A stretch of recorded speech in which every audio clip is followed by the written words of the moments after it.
Chris Siamof at Berkshire Hathaway Home Services, and today we're going to talk about how some people are leaving certain demographic areas, certain cities in Wisconsin, and maybe some of the reasons behind it, and how we can maybe turn it around. Every community across the country, demographics change, and in Wisconsin, the average age is around 40, and it's one of 14 states where the average age is 40 or over. So with aging populations, you have different demographics, different changes. People maybe want to move out in the suburbs because they want to raise a family. Maybe somebody's living south for part of the year to avoid winter. So all of these enter into it, and we're going to get into some of the cities that are decreasing and why in Wisconsin. Number one on our list is Milwaukee. Milwaukee proper is about 600,000. Obviously, around the area, you have over 1 million people. Milwaukee offers a lot of opportunities, but they are experiencing a bit of a decline in the city of Milwaukee. And a lot of that has to do with economic challenges, some crime rates. There's limited job growth in key sectors, so people are looking for opportunities elsewhere. Housing costs have not increased. The average wage in Wisconsin is $72,400, so it's pretty competitive, but it's still always more expensive to live in a city than it is in a rural community. Madison, the cost of living continues to rise. It's our capital city. It's a beautiful city with Lake Monona. And it has a rising cost of living that, some people just can't afford to keep up with. And urban sprawl, whether you have Sun Prairie or Verona, people are choosing to move out of the city. High demand and limited supply of housing. Green Bay had recent shifts in the economy, particularly in manufacturing and industry, and that's led to some job losses and prompting people to move to more economic stable regions. Green Bay's population's aging and younger generations are moving to different opportunities in different cities. The city has less amenities than some other cities of its size. As the Green Bay Packers, can't be all bad. Racine has struggled with their crime rates and safety concerns and a shrinking industrial base. So some people are choosing to move to suburbs or elsewhere, and they have some educational challenges. So they move where there's better educational opportunities. And Kenosha, cost of living is similar to other cities, but they've seen an increase in living costs without a rise in income. And people struggle with the commute. And some people, live in Kenosha and commute to Chicago.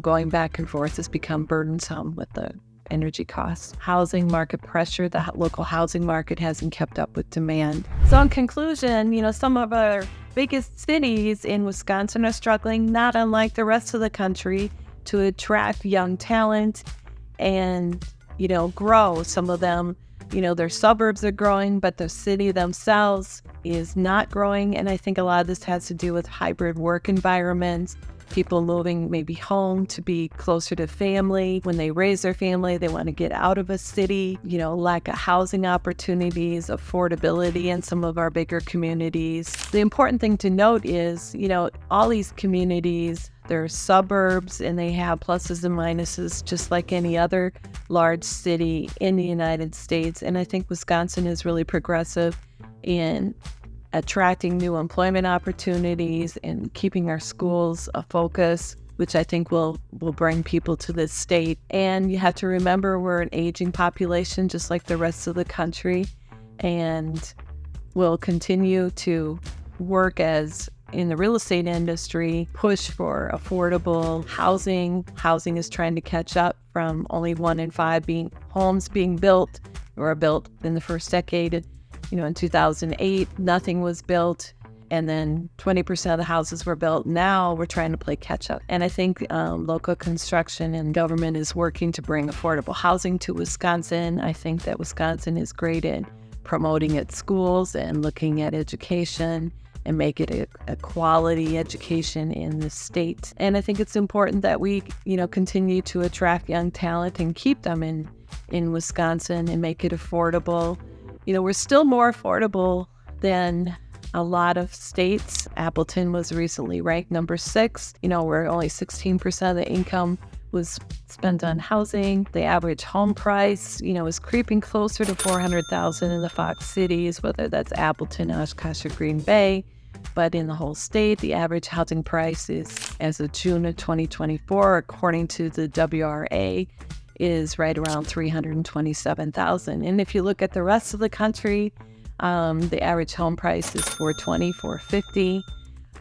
And we are looking to catch up, building homes, creating opportunities for young people, building new schools all over the valley. So if you'd like to learn more about why I think it'd be great to move to the Fox cities, whether it's Green Bay, Appleton, Neenah, Oshkosh, Menasha, Greenville, reach out to me and I'd be happy to share my 33 years of living in the valley and what I think makes the valley great. So till next time, be sure to check out Northeast Wisconsin Homes. And if there's a city you want me to come visit, let me know. Maybe we'll be there next time.